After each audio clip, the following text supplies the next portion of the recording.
Olá, gente. Espero que vocês tenham tido um excelente Dia das Mães, mesmo sabendo que algumas não puderam estar juntas dos seus filhos, por conta do momento em que estamos vivendo. Mas eu tenho certeza que o sentimento que é recíproco, né, entre mães e filhos estiveram o tempo todo evidentes, né? Eu, por exemplo, passei o Dia das Mães com um dos meus amores, ou seja, um dos meus filhos. O outro está trabalhando, né? É a vida, mas estivemos ligados como sempre, né? Não só hoje, pelo coração, pelo amor, pelo respeito, pela amizade, pela cumplicidade, pela admiração, pelo orgulho, por mensagem e pela oportunidade que Deus nos concedeu no sentido de possibilitar a escolhida, né? A escolha de podermos caminhar juntos, né? De aprendermos juntos, de crescermos espiritualmente juntos, né? E esse amor sempre esteve, sempre estará presente entre nós para toda a vida, para toda a eternidade. Mas o que me trouxe hoje aqui foi dar continuidade àquele nosso último encontro, o último vídeo que eu compartilhei com vocês, onde a gente falou sobre as novas funções das nossas janelas, né?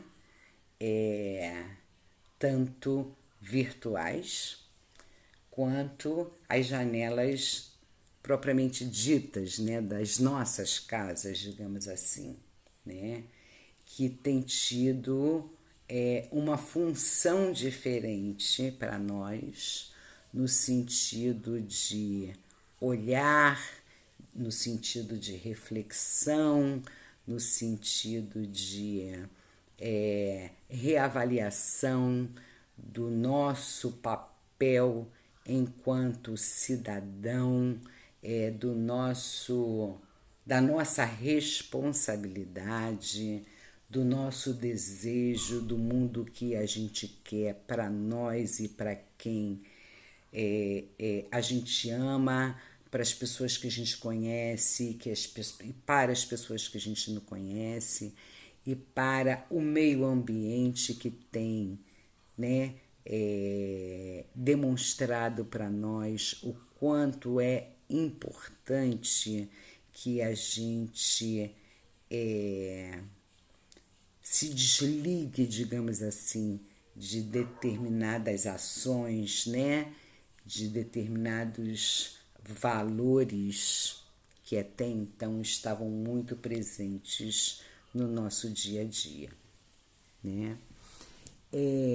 Então, hoje eu voltei para apresentar, digamos assim, a minha leitura sobre a questão das políticas públicas. Por que eu digo que é a minha leitura? Porque a gente também já conversou sobre essa questão de leitura e releitura, né?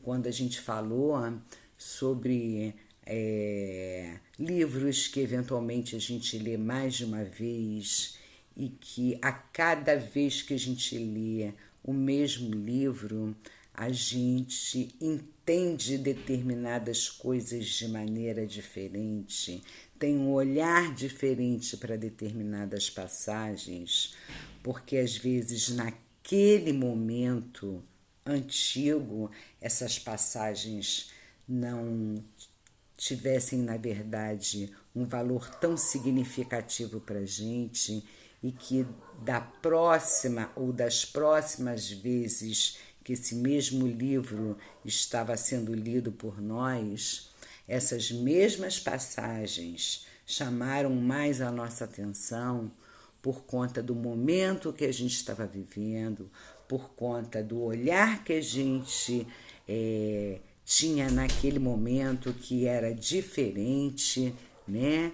Por conta da maturidade adquirida por nós, enfim, porque tudo na vida é um ciclo, né?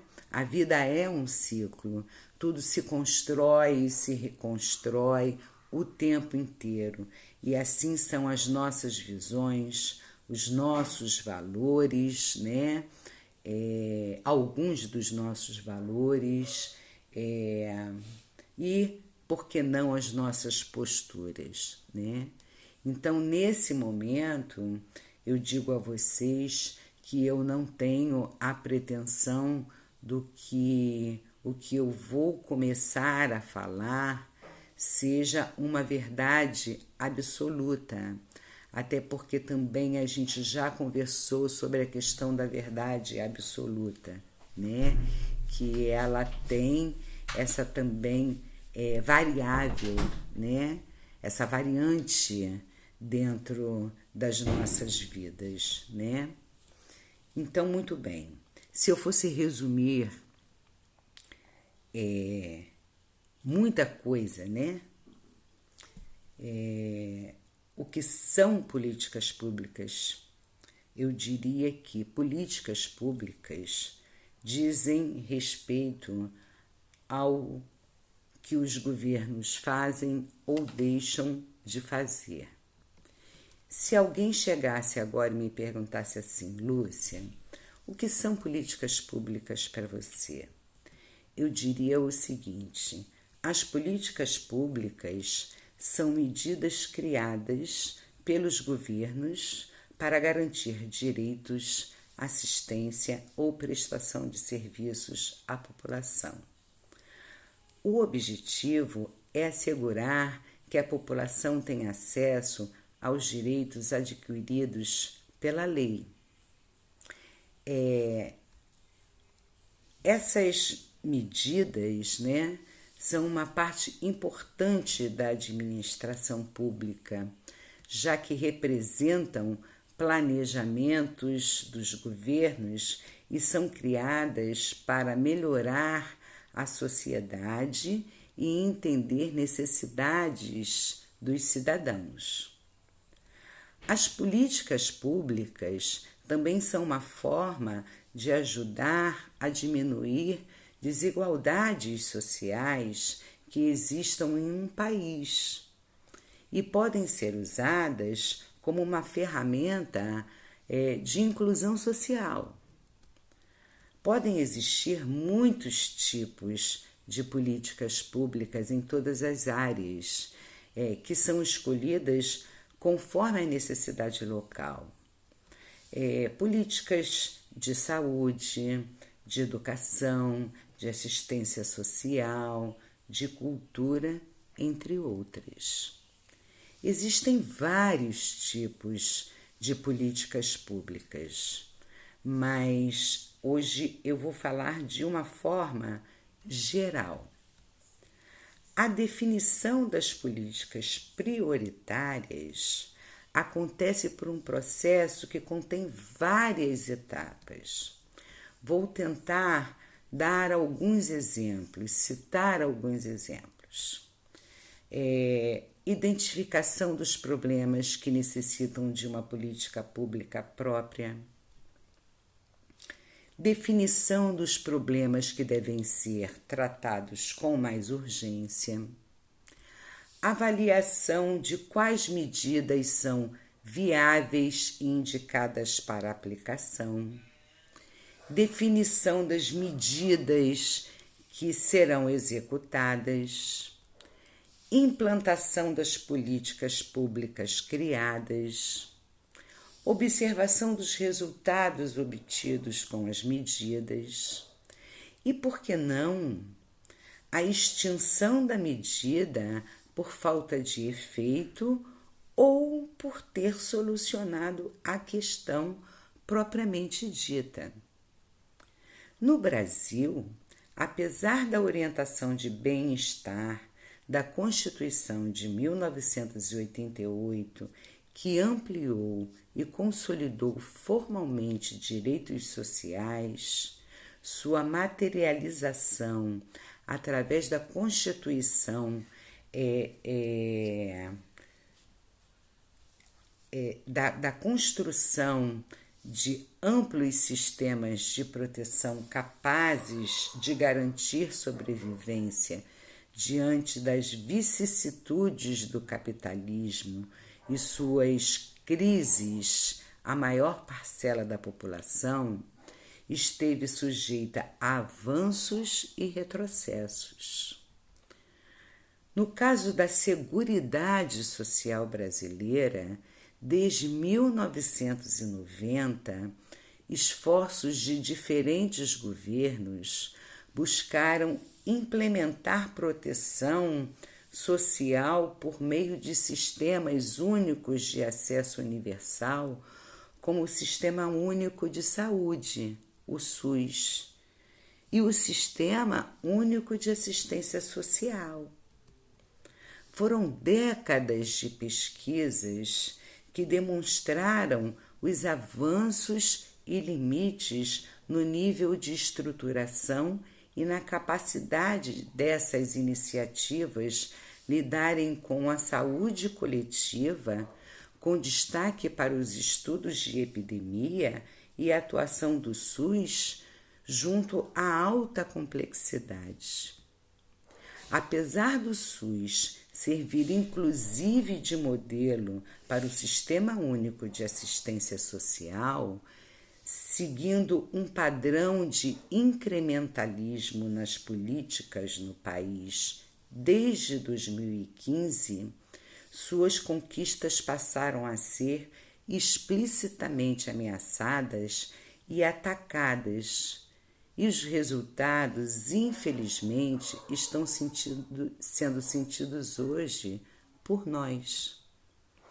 Os estudos de políticas públicas em tempos de pandemia, criado agora em 17 de abril de 2020, nos mostra que a ciência que andava tão contestada voltou a se demonstrar imprescindível no contexto da pandemia do novo coronavírus, o maior desafio da humanidade desde a Segunda Grande Guerra. O imponderável tem suscitado reflexões rápidas da comunidade científica e é fundamental situar as contribuições da área de políticas públicas para entender as pandemias, os governos e seus sistemas de proteção social. E, em seu âmbito, a saúde, com os atores e instituições tomando decisões sobre o cotidiano de vida e de morte de populações. A crise mundial tem revelado que modelos de Estado de bem-estar, com suas distintas formas de cobertura, importam sobremaneira nas formas como os governos têm enfrentado e mitigado a pandemia. Estados com sistemas de proteção universal, com amplas coberturas em seus sistemas de saúde, de educação, previdência e assistência social, revelam ter melhores condições de lidar com situações adversas como a que estamos vivenciando agora. O bem-estar dos países que optaram pela tomada de decisão antecipada têm conseguido diminuir a curva de contágio, retardando o pico da doença e, com isso, reduzindo o número de mortos, que mesmo assim tem sido assustador. Sociedades cuja orientação é de mercadorizar, digamos assim, tais serviços, entregando-os à iniciativa privada, muitas vezes sem maiores regulações, estão demonstrando dificuldades em organizar e prover cuidados necessários à população. Estados mais preparados diminuem as chances de terem de lidar cotidianamente com as tristes escolhas sobre quem deixar viver ou morrer, e sua tradicional opção por garantir aos mais ricos a primeira opção. Na América Latina, o processo de constituição dos estados e da proteção social foi dependente de sucessivas estratégias que ora recolocavam o papel do Estado como um ente regulador do mercado, dando centralidade a políticas sociais, públicas sociais, ora privilegiavam o enxugamento estatal e a consequente retirada de direitos e políticas públicas. Políticas públicas dão conta também de investigar como desenhos diversos de Estado implicam em formas de gerir e implementar políticas. O tema dos Estados unitários e federados, incluindo os distintos tipos de federalismo, discute se a autonomia local pode garantir provisões mais acertadas por agir localmente, de acordo com as realidades próximas, ou se é uma coordenação central que irá justamente inibir que as desigualdades estruturais se sobreponham ao necessário provimento de serviços públicos de saúde. O confronto federativo que temos visto entre governadores versus governo federal é um exemplo presente no enfrentamento da pandemia da Covid-19, mais devidamente conhecido da literatura no que toca à guerra fiscal. Este conflito está amparado nas indefinições constitucionais que permitem a diferentes entes o compartilhamento de competências nas ações governamentais.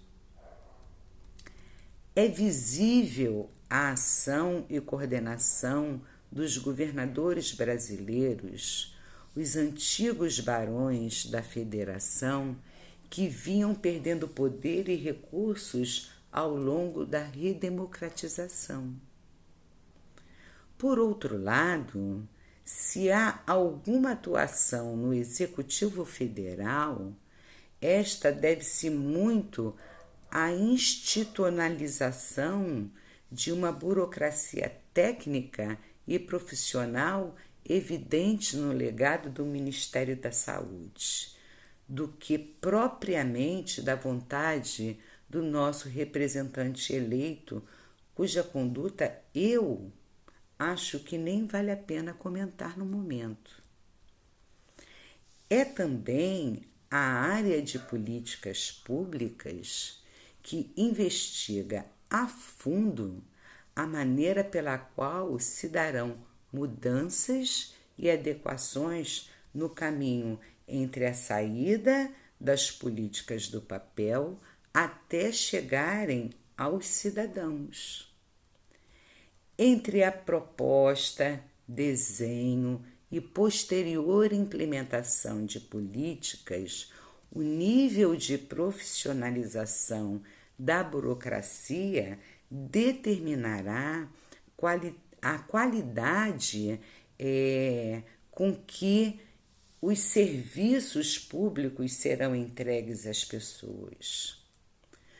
Todos os níveis da burocracia estatal são essenciais para o sucesso desse processo, mas um especial acaba por ser o responsável pela materialização das ideias previamente formuladas pelo alto escalão e gerenciadas pelo médio escalão, que é o conjunto de atores que chamamos de burocracia de rua. Estes profissionais possuem o poder de alocação dos recursos disponíveis nos serviços públicos. Chamamos esse poder de discricionário, devendo ser exercido nos limites da lei e em defesa da ordem pública. Entretanto, leis criam padrões e nossa realidade é mestra em diversidade.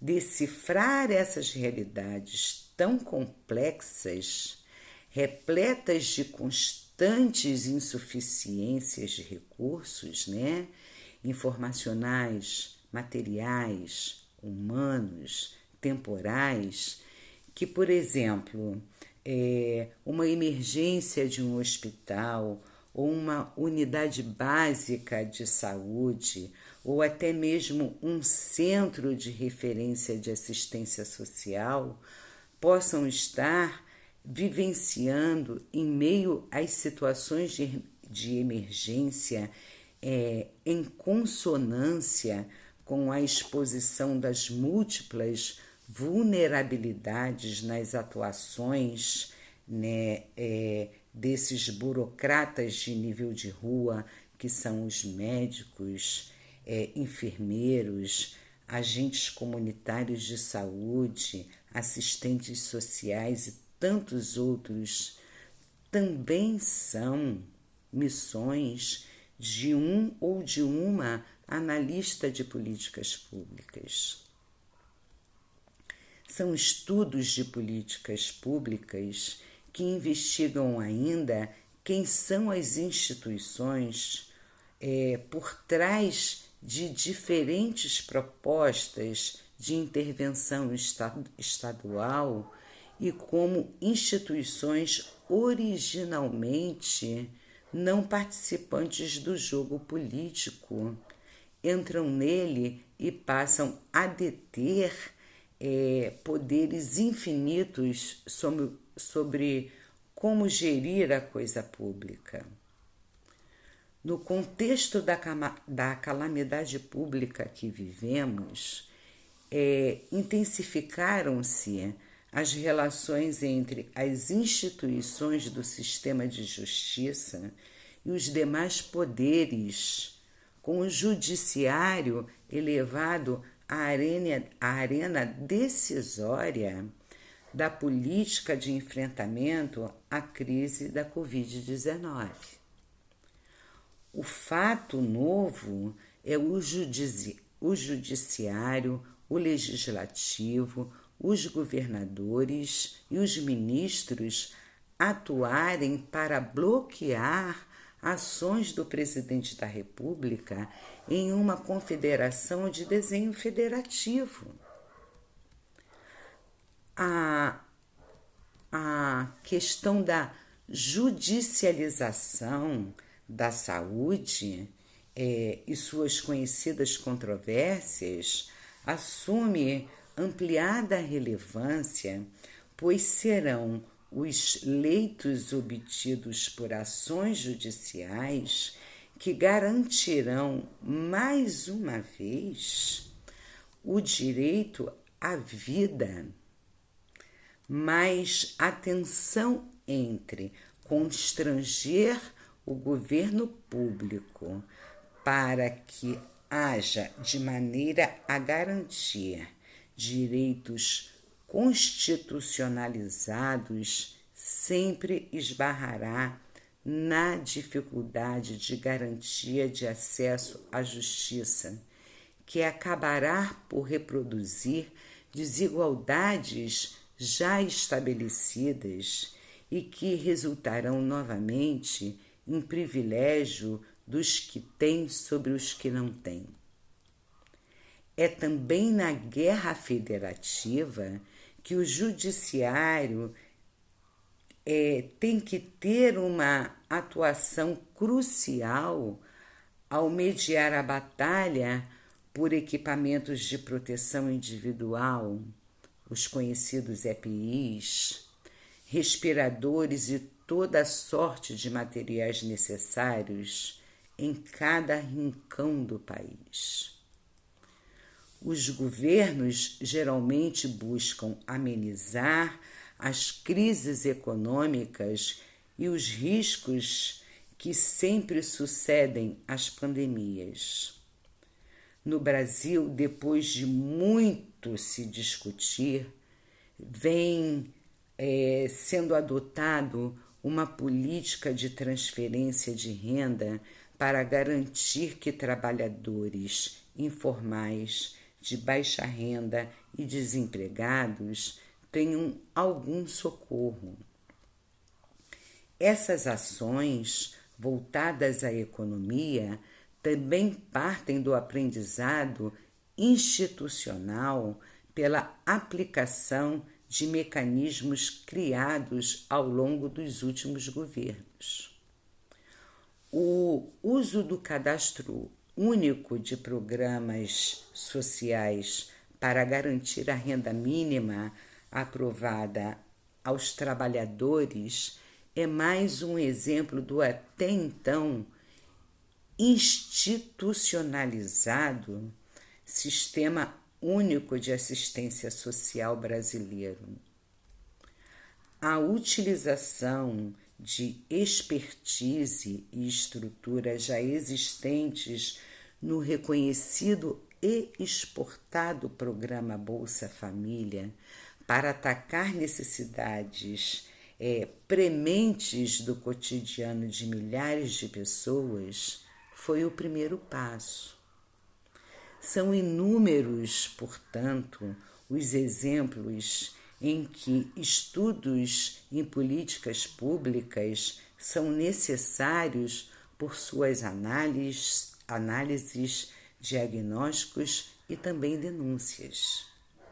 Sem eles, aspectos sociais e políticos da realidade vivenciada por aqueles que estão lidando diretamente com o vírus, pesquisadores, profissionais da saúde e outros profissionais essenciais, não seriam postos a nu. E neste momento, o rei está verdadeiramente nu e contaminado? Posição do atual governante contra o isolamento é ato político. Este tem mantido discurso contrário ao de governadores e autoridades de saúde ao incentivar a reabertura do comércio, diminuindo o isolamento social em tempos de pandemia do coronavírus. Podemos classificar como um ato político a postura do senhor sem partido, de continuar se colocando contra as medidas de confinamento social e está reiteradamente defendendo o isolamento vertical. Este tem tratado assuntos importantes do Brasil como uma luta política e não sabe buscar um consenso, uma relação harmoniosa, debatida e construída com mais pessoas. Nós poderíamos estar todos com uma mesma posição, porque não tem ninguém sem o interesse de reativar a economia. Mas também queremos proteger as nossas vidas, as vidas das pessoas que amamos. Mas a sociedade hoje está com medo. A sociedade hoje está preocupada se o que está acontecendo lá fora possa acontecer aqui na mesma proporção. Lideranças do mundo todo que pensavam como o presidente, como o presente governante, vamos falar assim, voltaram atrás. O trabalho durante a pandemia terá um alto custo, mas deve ser feito de forma responsável. O isolamento vertical poderá ser usado por nós aqui na hora em que a gente acalmar essa situação e controlar o contágio. Aí você pode ir separando e atuando com os grupos de risco. Mas nesse momento, o isolamento horizontal é fundamental para controlar o vírus. Quanto mais gente circular, mais contágio. Não é o momento de ser dado um cunho eleitoral às medidas da pandemia, seja por qualquer um. É preciso tirar a disputa eleitoral nesse momento e cuidar da política que salva as vidas das pessoas. Se nós relaxarmos agora, podemos entregar o jogo no último momento, no último minuto. Pode vir uma segunda onda contra a economia. A primeira onda é essa, que a gente meio que controla, aos trancos e barrancos, mas controla. A segunda onda, nós não controlamos. Não é decisão do governador nem do presidente. Trabalhadores e empresários vão querer fechar para salvar suas próprias vidas. A pressão é grande, mas temos que dialogar com franqueza com as pessoas, porque o isolamento social é essencial nesse momento. E por que ele é essencial nesse momento? Essa medida do isolamento social é uma forma de o informal correr das enormes filas em meio à pandemia da Covid-19 e evitar se expor ao coronavírus. Fuja das filas.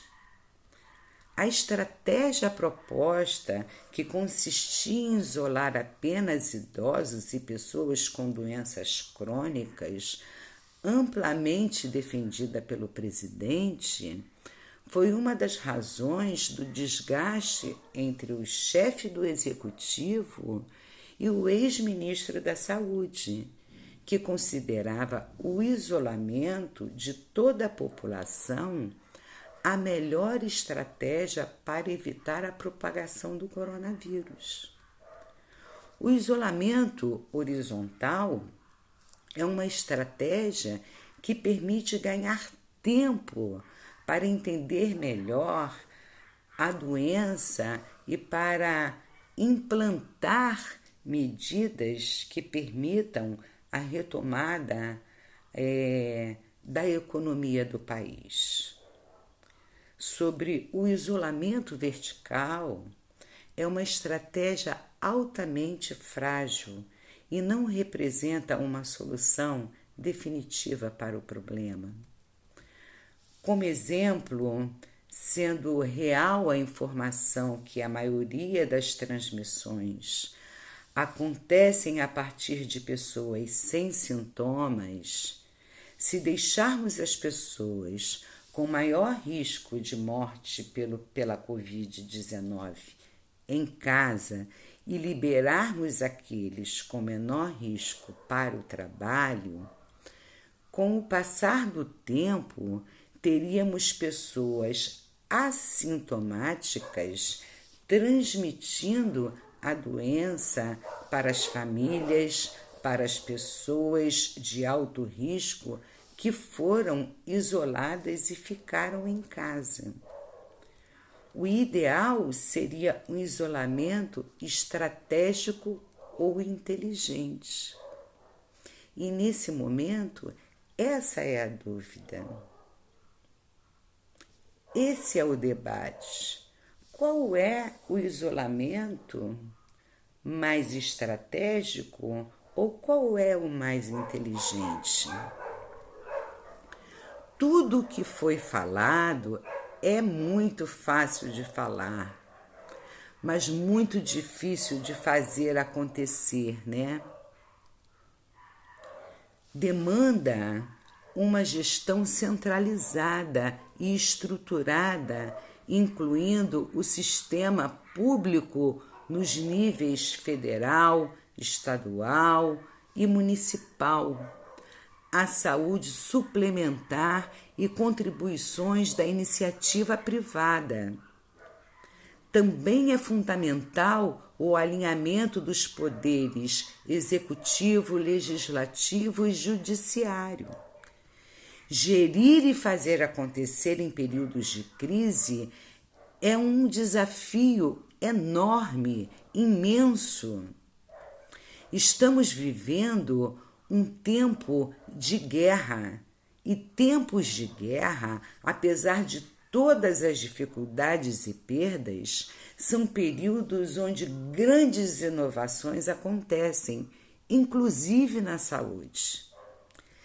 Essa é uma guerra diferente.